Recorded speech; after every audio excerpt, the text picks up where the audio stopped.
Lifeboat Live, we have 4 simple rules. Number 1, we don't discuss politics, ever. Number 2, this is not a religious channel, and while you might hear people say, God bless you, or I'm going to pray for you, or I wouldn't have gotten through this without my faith, that's fine. What's not fine is to say, my God is better than your God, or here's why you're not getting into heaven. It's not going to fly. Number 3, we believe wholeheartedly if you can't control your tongue, then you can't control your life. So while on board, there's not going to be any cursing in the live chat, period. And number 4, there is no room for mean people on the lifeboat. Because we discuss very sensitive things from people's past in our group setting, we got to protect those people. The only way they feel confident and comfortable discussing those things is in an environment that is free of trolls and mean people. So if you're a mean person or you're a troll, we're going to block you for life. And if your account happens to be less than 24 hours old, we're probably a little suspicious right from the word go. Why? Well, because there are people in this world who enjoy being cruel solely for the sake of being cruel. It's not going to fly here. But if you're here because you're trying to get sober and live your best life, then you might find that the lifeboat is just that, a lifeboat. I'm Captain Tommy Scoville, and we will see you on deck.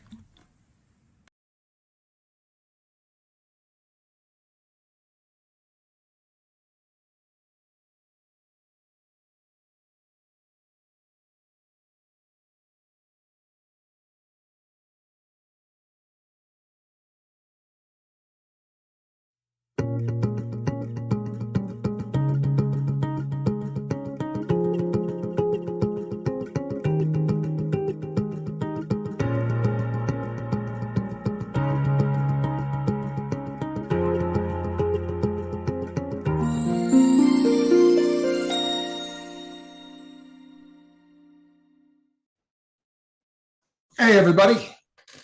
I'm Captain Tommy Scoville, and you are on the lifeboat. People, it's Friday on the lifeboat, so to speak, right? This is the last day of the week before we take 2 days off, and I'll tell you what, it's been a good week on the boat. It really has. It's I feel like it's been effective. You know what I mean? I really feel like this has been a very solid week, and I think Mark and I were just talking, and it's there's just a lot of really good stuff going on the boat. There really is. By the way, since everyone was praying, if you didn't check the messages, our guy is okay, right? He drank a little Jack Daniels and was dehydrated and ended up in the hospital.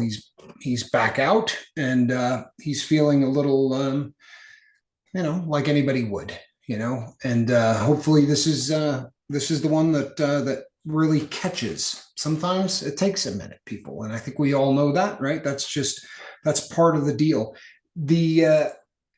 Before we get rolling, a couple of things as far as inside baseball kind of stuff. We used to brag on the boat that very average on YouTube very often is about 95% male and about 5% female. There are very few channels that get a good, close to 50-50. Wages World is probably the only one I've ever seen that is literally like 50-50. But that's such a rarity. It's incredible. Hey, Chi-Chi, good to see you.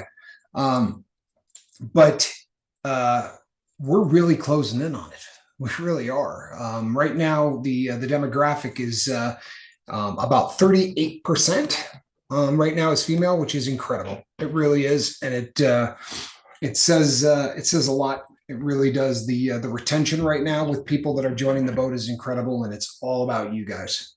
I mean, hands down, it is all about you guys. The comment section has been great. There was some messages left from people who said that what we've been talking about this week has like dovetailed into their life, and they've actually used some of the stuff that we're talking about. Johnny says I have 96% male.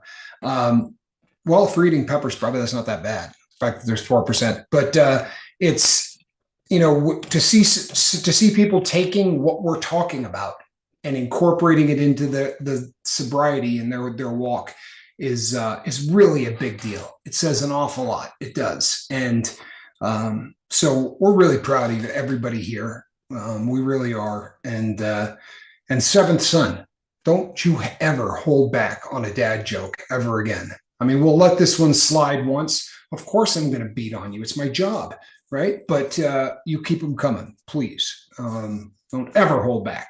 So, if you saw the thumbnail, what we're going to be talking about is thinking, and this is kind of interesting, because as we talked about this week, you are not your brain.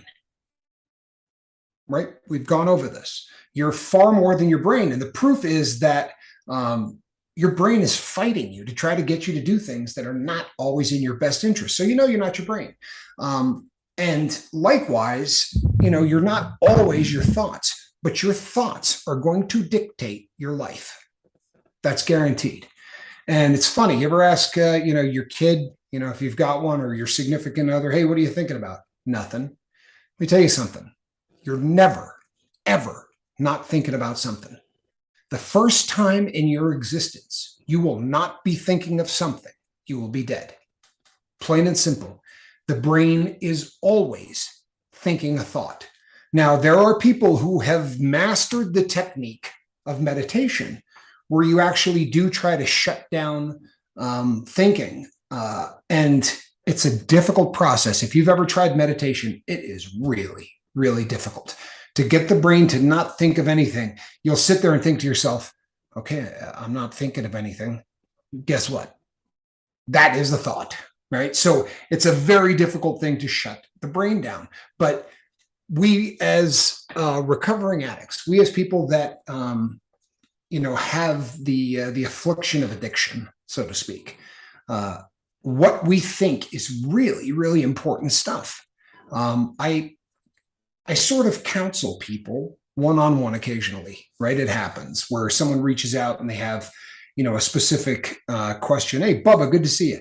There's a specific question that they have that I'm going to work with them, one-on-one, sending emails back and forth, whatever. And there's a person, and they, you're not going to know who it is, so I'm not too concerned about it. And it's been a hot minute as well. But the person said, I really think that my marriage would benefit from me having an affair.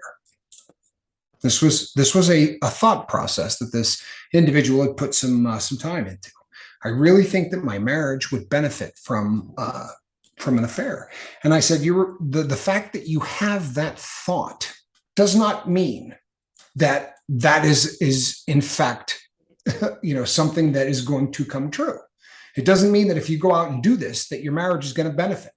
But the fact that you have that thought means that your marriage is in trouble. You understand that entertaining that thought and doing it seriously means that there's a problem and that there's definitely something there that needs to be worked on. So our thoughts are not always, it's not always cut and dry in terms of, I think this and this is how it is going to affect my life. Very often it is, if you think you're in a dead end job, more than likely you are. Not necessarily because the job is a dead end job, but because you've already given up on it. You understand what I'm saying? If you're sitting there thinking, man, this is a dead end job, what you're really saying is, I'm probably not going to put enough effort into this thing to take it to the next level. I'm never going to, try to be more than what I am at this company. Because I assure you, with few exceptions, if you get any kind of work and you say, I'm going to go in there and I'm going to work 3 times harder than any other cat in this building. I'm going to get here 15 minutes early. I am going to leave 15 minutes late, and I am going to work harder than anybody. You're going to matriculate through that company. I was talking to my son today, super proud of him. And there's he does some stagehand work. It's not his main job. It's like a side hustle that he does, but it pays pretty well. And he said to me, hey, I'm going to be basically on the stage for this band that's coming. And I guess it's a pretty big time band. Right now, I couldn't remember the name if I had to, but I remember saying to him, is that a big deal? Because I don't know any bands anymore, man. I'm an old man now. And he said, yeah, this is a big deal band. And I said, well, how cool is it that you're going to be on the, on the stage side? He said, yeah. He goes, I stayed a little late on the last 2 shifts. He said, and when the guy said, I'm going to put you, right next to the band in the next show, he he told my kid flat out. He said, "I'm doing this because of how hard you've been working." And my son called to brag about it. But I think it's one of the first times that he really, got the bug of, if I work really, really hard, good things are going to happen. And as a dad, I'm as proud as I could possibly be. Right? That's just really awesome to hear that this is something that's taking place in my son's life. But I started to sit and think about that, right? As you're wont to do, because your brain doesn't shut down. It goes from one thought to another. And you can Google how many thoughts the average person has in a day. And when you read the number, you're going to go, you have got to be kidding, because it's in the tens of thousands. I've read 32,000 before. I've read 55,000 before. There's a lot of different quotes that come out, but it's in the tens of thousands of thoughts. So you have to ask yourself, what am I thinking? What am I spending my time thinking about? Because I promise you, people, what you are thinking about is going to dictate a great deal of your sobriety. Perfect example. We did a show the other night, right? And we talked about downtime being a very dangerous thing. You know why it's a dangerous thing?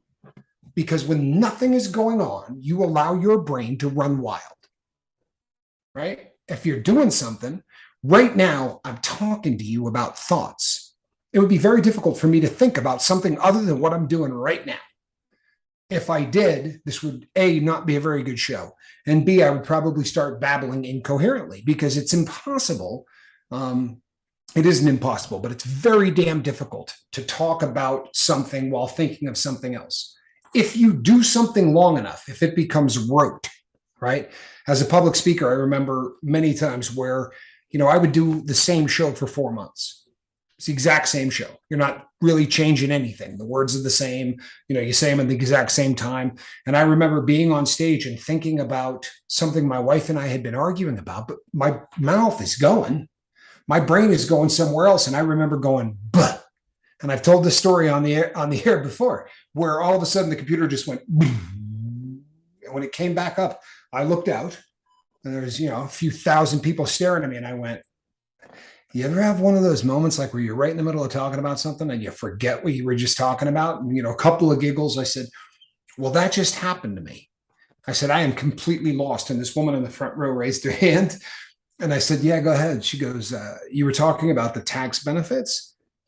By doing this, you can set yourself up. And I went, yeah, it doesn't help at all. I mean, my brain got so off the rails that even someone telling me exactly what the last thing I was talking about was, I was unable to get back into the flow of things. So my brother says, I've been there. Oh, and he has. I remember. I'll tell another quick story, and then I'll get back to the subject matter. But he and I worked in a telemarketing room. We actually owned the room, and it was not, hey, we would like you to change your phone service, right, which they call soft telemarketing. This was, get out your credit card. We want $10,000 to $15,000, right? Hard telemarketing. And I walked by, and Johnny had been up for days because he ran the place. It was really his room. I just worked with him, and he was putting in 15, 16-hour days, right? 6 days a week. And then he would cheat and go in on Sunday and make a couple of calls as well. But I walked by, and he's doing his pitch, and I'm listening to what he's talking about. And because I had done this so many times, like I knew where he was in the presentation and everything else. And my brother says, and my shoelaces are orange. And I sort of jammed on the brake, and I went, the hell did he just say? So I popped my head back, and you got to picture this scene, right? It's a doorway. So my head pops into the doorway, and I went, what did you just say? And right at the same time, the guy he's talking to said, hey, did you just say something about your shoelaces? And this man literally said to my brother, why don't you call me back after you figure out what you're talking about? How's that? But it's the proof in this, people, is that you're not going to have two things going on in your brain at the exact same time. That multitasking stuff, doesn't happen. Now, that's not to say that, you can't make a list and say, while I'm driving to the store, I'm going to listen to a tape, thus multitasking. But your brain doing two things at the same time, not going to happen. I hope you understand what I'm talking about. So You're sitting on the couch. You've got 5 or 6 hours to kill, and you're within the first 150 to 160 days of sobriety. Your brain's going to go, opportunity. And you're going to start fantasizing about drugs. You're going to start thinking back to the air quotes, good old days, where you're going to forget any of the bad and only think about the times where things seemed really good, right? So once you understand this concept, once this makes perfect sense to you, you do realize that you've got your brain, right, under control. When you realize that this happens and you're sitting on the couch, I said, don't have downtime. Right? Schedule your day so that there isn't any downtime, especially if you're early in your sobriety. There are times that's not an option.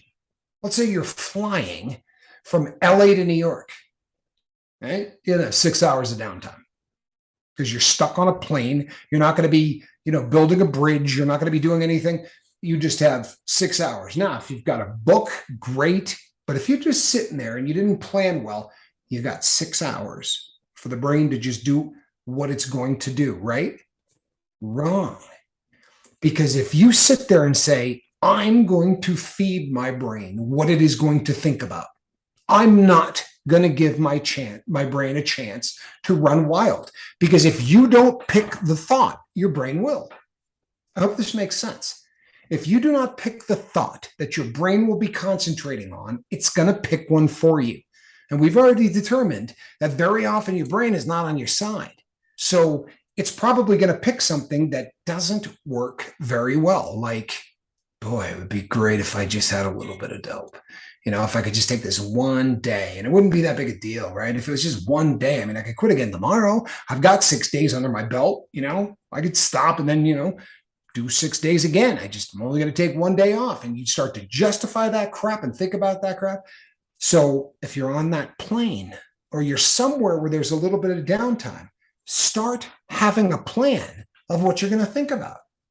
When Mark and I come on here and we say, we can't begin to tell you how much this is a benefit, to us doing the Lifeboat, how much we benefit from it. Well, it's a fact. It really is, for a lot of reasons. Right before the show went live today, I was telling Mark about my day, and I had one of the most frustrating events today that took about 2.5 hours out of my day, where I had to move something and it required digging around it. And it was just almost impossible. And somebody in my life who was watching this actually commented that, I can't believe you didn't lose your cool. And I was, telling my bobbleheaded partner that I can't lose my cool after doing a show the night before about not losing my cool, right? Truthfully. So as I'm out there and this is driving me nuts and I just want to just tear off with a big, stream of 4-letter words, I thought to myself, I'm not letting this happen. I'm going to sit and do exactly what I was telling everybody on the Lifeboat. In the scheme of things, how big a deal is this? Now, 1 to 10. How bad is this? What is it, a 2? Okay, so it's going to be a lot of manual labor. It's going to take a long time. But, no one's life is in danger. This isn't going to threaten my sobriety. And so there's a great deal that goes on that we benefit from doing this show. And one of those things is, probably the biggest of them, is that I got to think about what I'm going to come here and talk to you guys about, right? So the both of us spend a great deal of time coming up with the subjects that we're going to talk about. And then my bobbleheaded partner has to come up with thumbnails and do all of the other things that I don't have to do. These things take up time. So if you're sitting with downtime, right, where your brain could start running wild on you, if I've got 4 hours to kill that I can't fill by, I can't get up, I can't go walk out, think of court, right? You're in court and you know that the judge is going to call you in the next hour and 20 minutes for your 25 miles an hour over the speed limit or whatever the case may be, and you're stuck. Your brain's going to start running wild. And you got guys getting up. Every other person that gets up, they're talking about what drugs they were doing or what they got caught with. Well, those are the times where I think, okay, I need a subject, for Tuesday night. What can I talk about? What I'm doing, people, is I'm putting a thought into the computer so that no other thought can get there. Do you understand? This is a procedure. This is something that virtually every single person on the planet can do. They may not realize they can do it, but if you start getting a thought and that thought makes you uncomfortable, freaking replace it. Sounds really basic, doesn't it? But people don't do this. And you have to ask yourself, why don't they? Have you ever spent 4 hours obsessing about something? There's not one person on this boat that can't tell me that there haven't been times in your life where you spent hours obsessing about one thing. So the logical question is, why did you do that? Right? It seems almost silly because all you had to do was go like this. This thought here, I'm getting rid of it. And then I'm going to pull up this thought and I'll leave that one in its place. It's really that simple. And there are people who get very into this and they think, I'm going to meditate. I've got something bad going on and I can't stop thinking about it. So I'm going to virtually eliminate all thoughts in my brain. I wish you the best of luck. Seriously, I hope it works out for you. It's never worked out for me. My brain does not shut down like that. The type of meditation that I do, and I do it. I do a type of meditation where they don't talk to you about or try to get you to clear your mind. The thought process becomes, I'm not going to give any one of these thoughts more than 5 seconds. Whatever pops into my head, I'm just not going to give it more than 5 seconds. So as something comes up, you basically have to continue to think of one thing after another. And it's a pretty decent exercise, but it's proof that you can change what's going on in your mind like a light switch, but we don't. And if you think about it, that's pretty damn sad. So if you start obsessing about something or you start thinking to yourself, boy, you know what? I really would love a drink. I would really like to. I got a better idea. Stop the process. Now, if you say, well, that's easier said than done. Actually, it's not. It really isn't. As crazy as that might sound, it is not easier than it sounds. It's just a matter of switching the thought from one thing to the other. And if you say, well, you know what, I can't do that. If you can't do that, then you're staring at the same 4 walls for too long. Get up, get the hell out of the room that you're in. And it's amazing. I mean, I know my bobbleheaded partner is shaking his head, so I know he knows exactly what I'm talking about. But you walk outside and you take a deep breath and you're like, hey, did the neighbor just get their windows replaced? Guess what just happened? You just traded out one thought for another.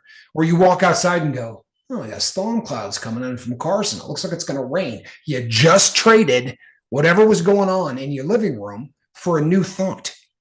And as simple as that sounds, people, changing your view can change what it is you're thinking about very, very quickly. If you're staring at the same 4 walls, your brain can get into a pattern. This is something you really got to trust me on because, this is not bragging. This is sad, woefully sad, but true. I'd be willing to bet that with few exceptions, I have probably spent more time staring at 4 walls than anybody on the planet, right? That's sort of the nature of prison.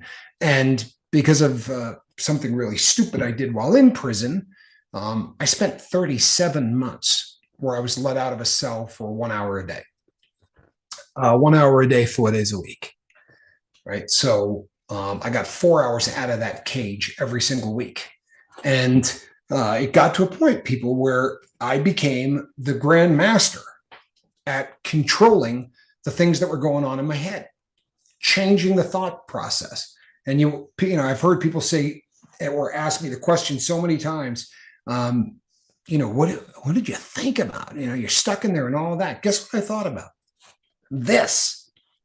I'm not kidding you, people. I used to stand up and walk around the cell just having a full-on 1 hour session of the Lifeboat in my head, talking to you people that I didn't know, but talking to the people that were to become the crew of the Lifeboat. Of course, I didn't know the name or anything else, but I spent years doing nothing but this.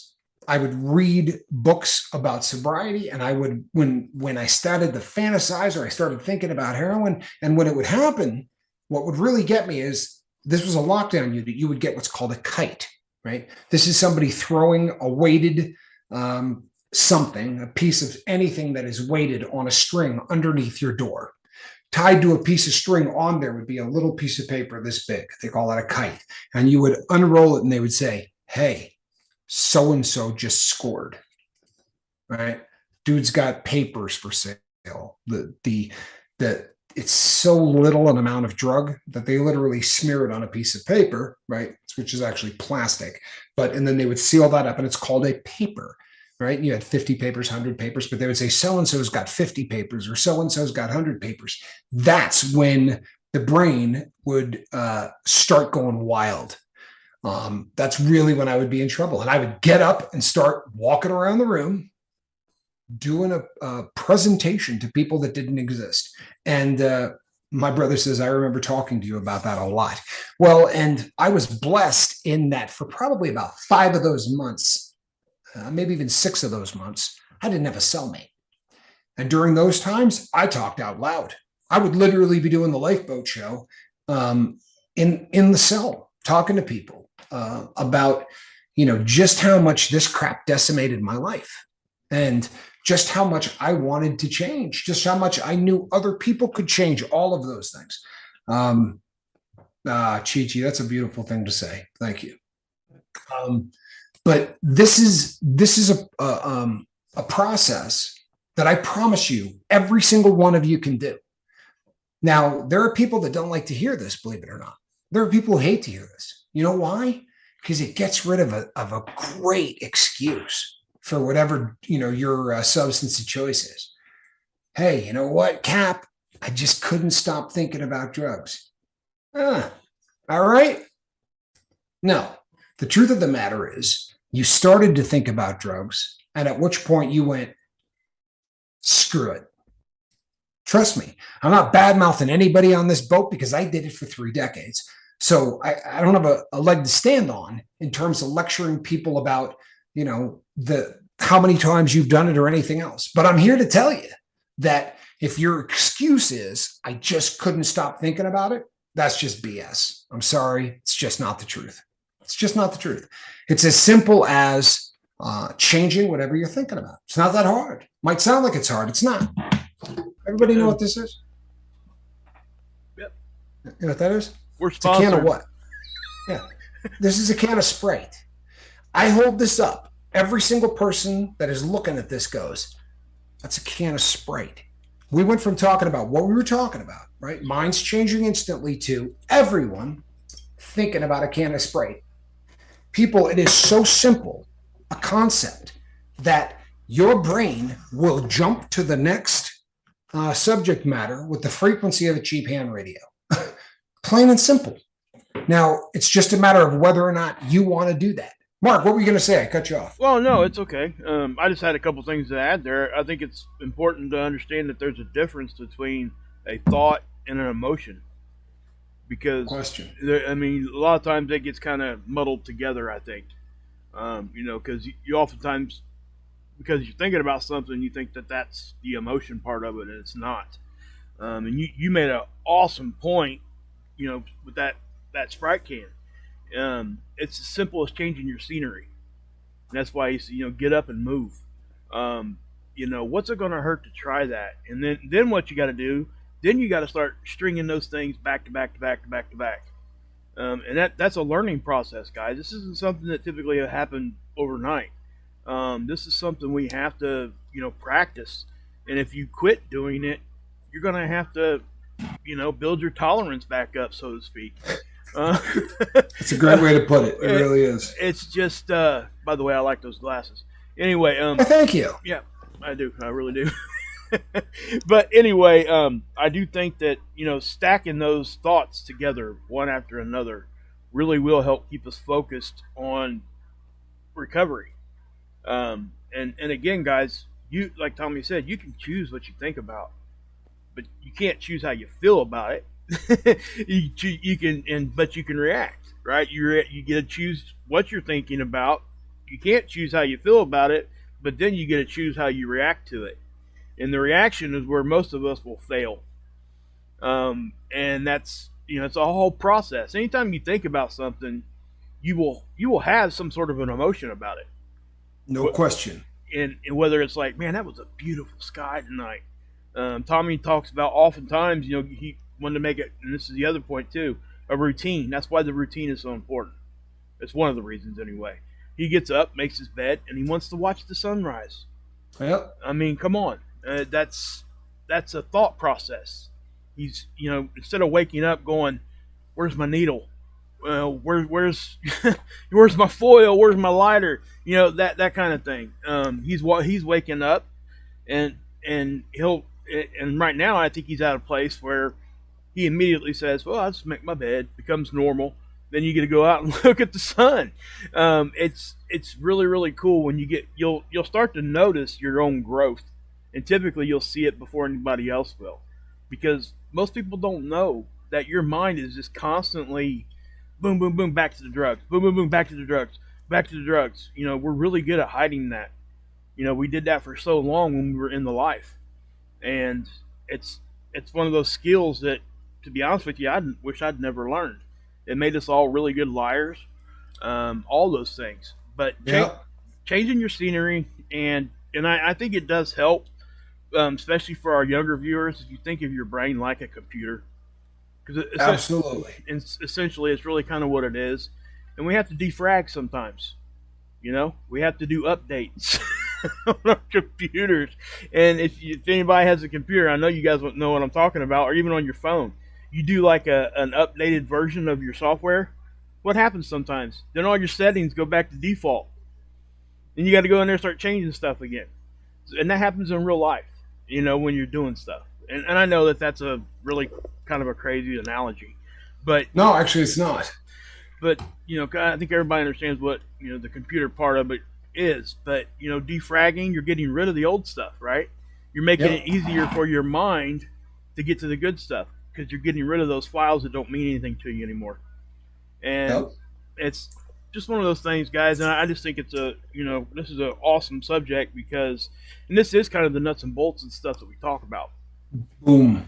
Exactly. This is stuff that you can actually apply. I got a couple of comments. Jason, someone said, please get a hold of Jason, Captain. He asked, you know what, people, it's almost impossible. So get a hold of me.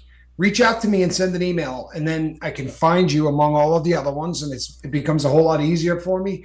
A lot of times people's emails, they're not under names, all that. Jason, send me an email. Be more than happy to talk to you, my brother. But me tracking you down gets a little tougher, so just send me an email, and I really would love to talk to you. Great comment, too, that sounds very funny, but it really is sort of the crux of what we're talking about. Miss V says, now that made me want to Sprite. Silly, right? Yeah. But it's exactly what I'm talking about. Exactly. And honestly, when I held up that can, I wondered how long it was going to take before somebody said, that made me want to Sprite. Because this is such a fantastic illustration. This is one of the reasons that I say you got to change people, places, and things, right? Because I'll tell you something. If you spent 7 years doing dope in the same place, it's going to be no different than this, making you want a can of Sprite. You understand? You go back to the same places that you did dope all of the time, and it is subliminal marketing for your brain to say, let's get high. You go and hang out with the same people that you used to do dope with. It's an ad campaign for let's go get high. The people, the places, and the things have to change. And it's for that reason. Mark really, he hammered this early on, and I think it's one of the best things that he ever said. And you say a lot of good things, but absolutely without a doubt, my favorite is that once we get rolling, and by that I mean when you quit doing drugs, you have to create new memories. It's such an important thing, because if not, you have a marketing campaign for dope that just wants to play a reel over and over and over and over again. Start to put new memories in there, and really amazing things, right, begin to happen. But it really is a matter of changing those people, places, and things, and creating new memories. People, when you start to control your thoughts, you'll start to control your life. I promise you. But it's and as Mark said, this is a skill. Make no mistake about it. This is a skill. And he touched on a point that will probably be another entire show, right? But he made a great point that thoughts and emotions are not the same thing, right? If I sit and think about, you know what, my ex-wife cheated on me, right? As I went to prison, or I was waiting to go to prison and I was in jail. I'm sending letters and I'm talking to her on the phone, and there's a guy living in my house. Now, if I sit and think about that, people, there's an emotion that will become tied to that thought. Make no mistake. If I sit and think about that, there will be a whole host of emotions, right? First, I'm going to go with hurt. Then I'm going to go with anger, right? Then I'm going to go with regret. It's probably all my fault. Well, you know something? I don't need thoughts in my head that are going to evoke emotions that are unhealthy. And you know something? You don't have to be a rocket scientist to figure out what thoughts are going to bring on emotions that aren't going to benefit you. Does that make sense? Yeah. I assure you, people, that I don't spend a tremendous amount of time thinking about that. I have no problem bringing it up here because I honestly am getting to the point where I'm pretty darn good at changing the channel in my head. So that's a good analogy there too. I think it really is. It's a remote control, right? Channel. Yep. Yeah, this sucks. I'm not looking at this anymore because this channel is going to lead me someplace that I don't want to be. You know, you choose what you think about, and what you think about is going to dictate your future and your life. I promise you it is. And this goes in a whole myriad of ways. Have you ever heard somebody say, man, if it wasn't for bad luck, I wouldn't have any luck at all? Right? If it wasn't for bad luck, I wouldn't have any luck at all. It's like I said the other night. I know a guy that every time something goes wrong, he says, F my life. People, those kind of phrases bring on thoughts that bring on emotions that are no good. You understand? Those are counterproductive. If during that same period of time, usually the perfect example is what I was doing outside today. I thought, this is going to take 15 minutes. It was basically I needed to raise something that was buried in dirt. And I thought, I just got to raise it up, put a couple of bricks under it, no big deal. What I didn't realize is that it had been frozen in place for 25 years with tree roots and dirt. It ended up taking hours. But if I had said, F my life, what would have happened is, subconsciously or not, my emotions would have gone from, I can get this done, to, man, I'm never going to get this done. And truthfully, it's as simple as that. There's whether you think you can or you think you can't, you're right. Okay. I'm not trying to sound like Tony Robbins, but there's a reason that kind of stuff works, right? There's a reason that positive thought really does change people's lives. It's not, it's not mumbo jumbo. If you truthfully start to control the things that you think about, then staying sober is going to be a whole heck of a lot easier. So if you're one of those individuals who in the last 2 months, 2 months or less, have relapsed more than once, the question gets back to something that we've asked on the boat so many times. Was it a good relapse or was it a bad relapse? If you figure out what caused it, it's an awesome relapse. Oh, yeah. Right? Yeah. If you don't, it's a crap relapse. Just means you did some more dope or you got drunk again, whatever the case may be. The worst possible case scenario is not a relapse where you don't figure out what happened. That's bad. But the worst relapse is when you BS yourself about why you just relapsed. I don't know what caused that. Of course you do. You sat on the couch, right? You let your mind run wild for about 3 hours until you said, screw it. I'm going to 7-Eleven and I'm going to buy some brew, or I'm going to the liquor store, or I'm calling the dope man. And then you go, I don't know what happened. I had 5 days sober. Everything was going. You don't know what happened? You don't know what happened. Yeah. People, if you figure out what happens, you can stop it from happening again. Please, Mark. Well, I was just going to add there that, a lot of this can fall back to, you were talking about meditation earlier, but for those that don't like meditate, anybody that's ever been had surgery, been put out, or if you went to see like a psychiatrist or something and they're talking to you and they want you to calm down, what's one of the main phrases people use? What they're going to say to you a lot of times is, find your happy place. Yeah. So you're searching in your mind for that happy place. And if you ever catch yourself like stuck in a room somewhere and you can't leave, because there are those, like when you were in jail. No question.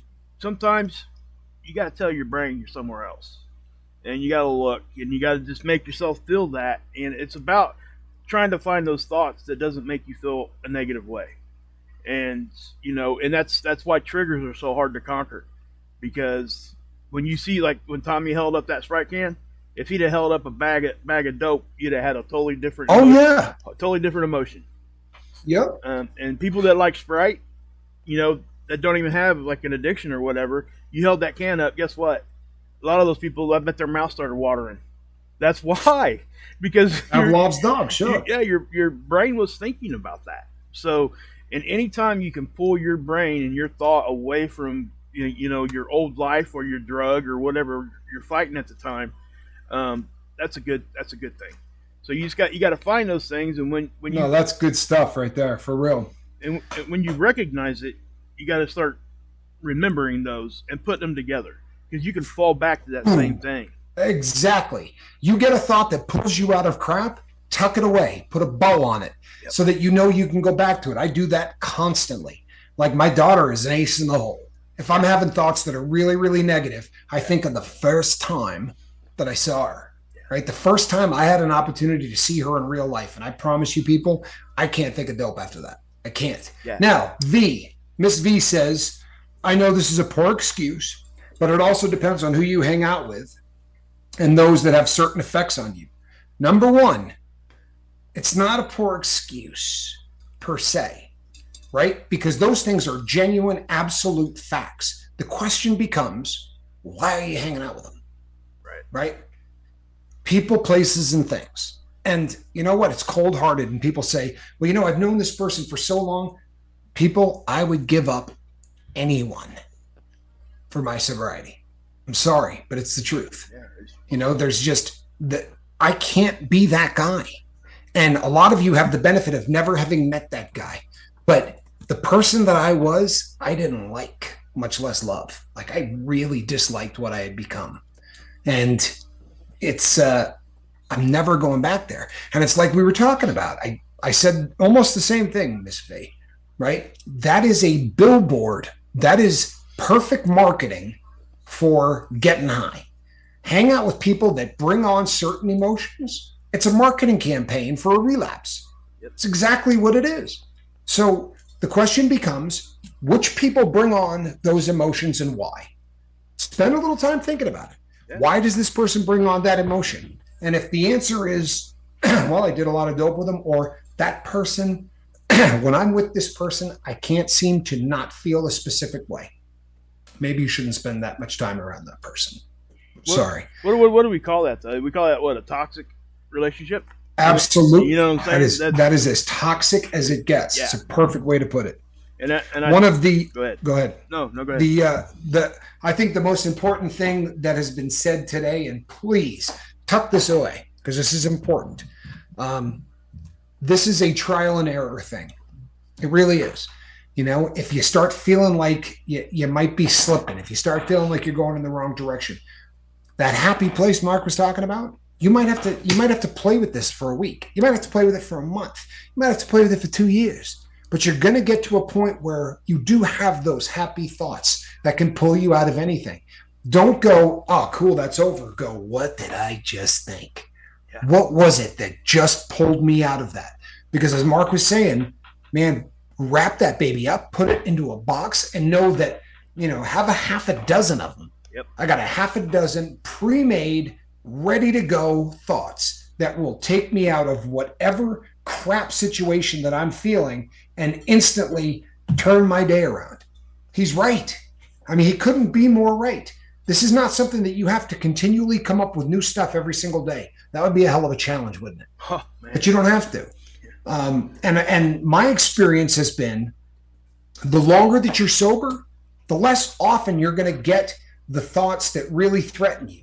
I was having an interesting conversation with my brother the other day, and I was talking to him about those days where you would just think about dope and it just was really killing you. I was talking about a time when I was in prison, and he said, when's the last time you thought about it?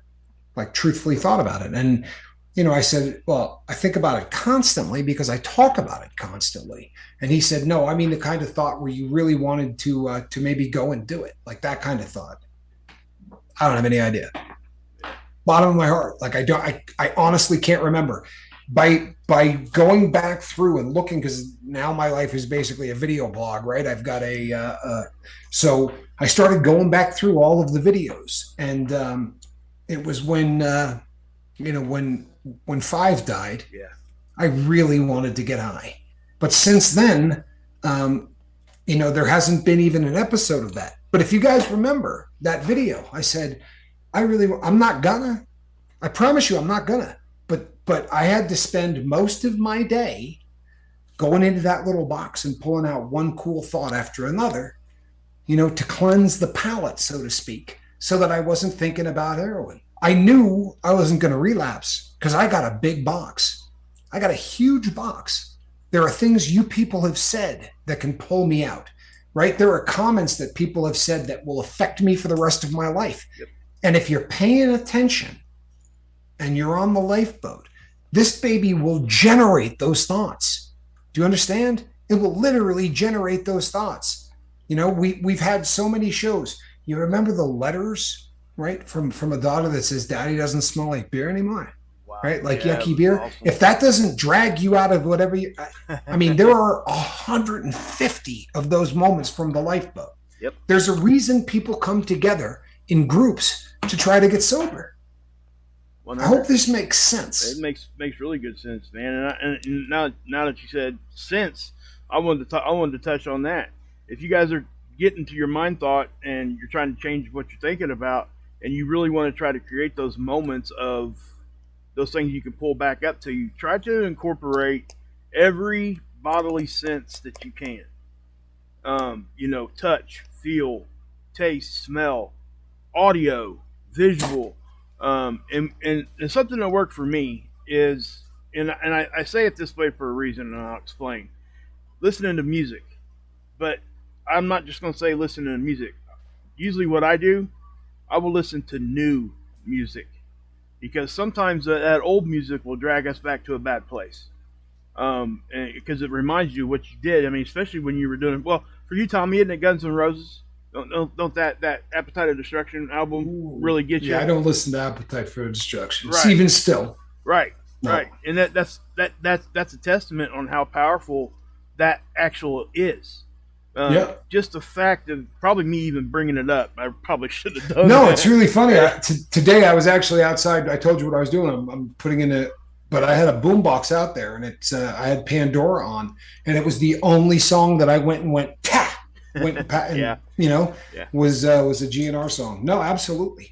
So if you can find new music in a genre that you like, you're creating new stuff there. And again, it's you're killing a lot of birds with one stone there. You're creating new memories. You're getting your mind to think about something else. You're incorporating a sense that you're not going to forget. And it's all those things when you can. And I know, guys, this is not something that happens overnight. Please, I've been in recovery for over 11 years now, and it's just one of those things. And I don't ever want to come across as though I'm downplaying what somebody else is doing, because please don't feel that if that's actually how I come across sometimes. It's just I've been here doing this for a long time, and I know it worked for me, and I know it doesn't always work for everybody the same way, but I do know the basic stuff that we talk about here most certainly does. We can see that just on the boat. Period. It is that way. I seen, like we were talking before stream about the rage thing, and me and Tommy were talking, and I was like, man, I told him before we went live. I didn't get a chance to say it to him yesterday, and I can't tell you how proud I am to watch him do that. That's a very hard thing to get over, guys. If you were that way your whole life, you can't expect somebody to change it overnight. It is a process that has to be done. Again, you're changing them files in your brain, and it's really one of those things. So, yeah, I just wanted to put that out. No, thank you. JLFC Fire MC. I don't exactly know what to call you, but welcome. I don't think I've ever said that to you before. I'm going to go jail. Jail, I'm glad you're here, man. I really am. Glad you are here. Heck of a name. And here's something that Mark, touched on. I'd like to talk just briefly because I know we're getting close to the end. If you incorporate all of those different senses, it's often called neuro-linguistic behavioral training, right? And what you're doing is by bringing multiple senses into what you're doing, you are reinforcing things way faster, right? This is a fact. But here's something that most people don't understand, and this is an absolute fact. When a thought takes place inside the brain, right? Like Mark said, listening to music, doing whatever it is you do. All of a sudden, I'm thinking about drugs. I'm not happy with it. I go to a thought. A cable gets laid from one part of the brain to the other. Absolute fact. It's absolutely microscopic, but it doesn't go away. That cable literally goes from one to the next, and it stays there. The more you do it, the more it happens, the more it gets bigger and bigger and bigger and bigger. And there's science to back this up. Neural pathways. Right? Neural pathways. And you build these things bigger and bigger and bigger. The Robbins Institute, right? Anthony Robbins. This is the only thing this guy talks about, is that by programming yourself for success, by programming yourself for happiness, the more you do this, that little thin hair, microscopic size neural pathway becomes a rope. It becomes a highway. And then all it takes is for you to get anywhere close to that thing, and instantly you're back, right? And the music, for so many people, all the time people talk about, music's a trigger for me.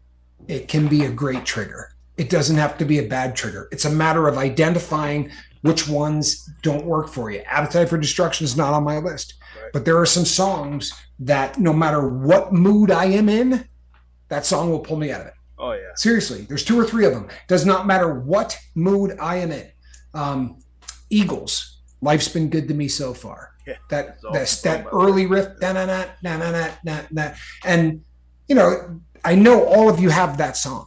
You'll be in the car driving, doing whatever, right? You could be grimacing, and that you go like this. Oh, you hear it, and your thumb and finger immediately go to turn it up, right? Like without thought, you instantly reach for that knob and you start turning it up. And whatever was going on in your life is done, because you're going to be singing, you're going to be tapping your foot, your head's going to be going up and down and doing this number. Oh, yeah. There's a reason that people sell out 100,000 seat auditoriums, right? Guys, your brain's releasing dopamine when that happens. Oh, you're damn right it is. You got to know that, guys. Absolutely. That's what's happening. It's not. That is. Yeah, go ahead. No. Yeah, boom. M. Hunt says being alcohol free is the best high. No question. And Johnny says in the summertime, that would be Mungo Jerry. Da-da-da-da-da, da-da-da-da. See, and the fact that people are just chiming in on this proves that every single person has one of those. Yep. Right? So have it on standby. Yep. Seriously, have it on standby, because when that song comes on, you're not going to be tapping your foot to whatever song you love and thinking, life is really bumming me out. I kind of wish I could go get a beer. No, you're going to be singing along. Yep. And so often people, this is something that we've talked about many, many times on the show. People talk about, it's such a hard time getting through this. 30 seconds is about what you need. Yep. Right? You don't need to rewire your life you need it when you start feeling that trigger. 30 seconds can change that. It's just a matter of changing that thought. Don't allow a thought to take you over. You're better than that. You're stronger than that. Yep. And you know better than that, right? Because you're on the lifeboat, people. Brag, but this is what we talk about. And that, guys, and listen, man, I mean, sometimes we're going 1 second at a time, just making it to the next second or to the next minute. And all those things we just talked about can help you build those up. Especially early on in recovery, it really is important to understand that you're going to have those bad thoughts. But when you do, try to change your brain back to something different as quick as you can. Chi-Chi, that would be Tiny Tim. Sorry, but my brain was going to forget if I didn't say it. Somewhere over the rainbow, that would be Tiny Tim. Mine's Baby Got Back. No, I'm just kidding. But for words for you. Miss V says, I listen to a lot of Slipknot. Anything that throws the switch, people. And that's the beautiful thing about music, right? For somebody, it's Sinatra. Fly Me to the Moon. Right? It's another one of those songs that's in the playlist that I don't care what mood I am in. You hear Sinatra start doing the Fly Me to the Moon, and I'm done. Yeah. I'm over, right? It's instant. And people, it's just a matter of getting through that initial, I feel like getting high, right? Yeah. You don't need a day. You just need to jump tracks, right? You're on a train, those little things that go like this and take you from one track to the other. Just get off the track you're on. It's that simple. Right. And believe it or not, that takes us to the top of the hour. Just stand up in your living room and start doing the electric slide. Ain't nobody watching. That's right. Yeah. Absolutely.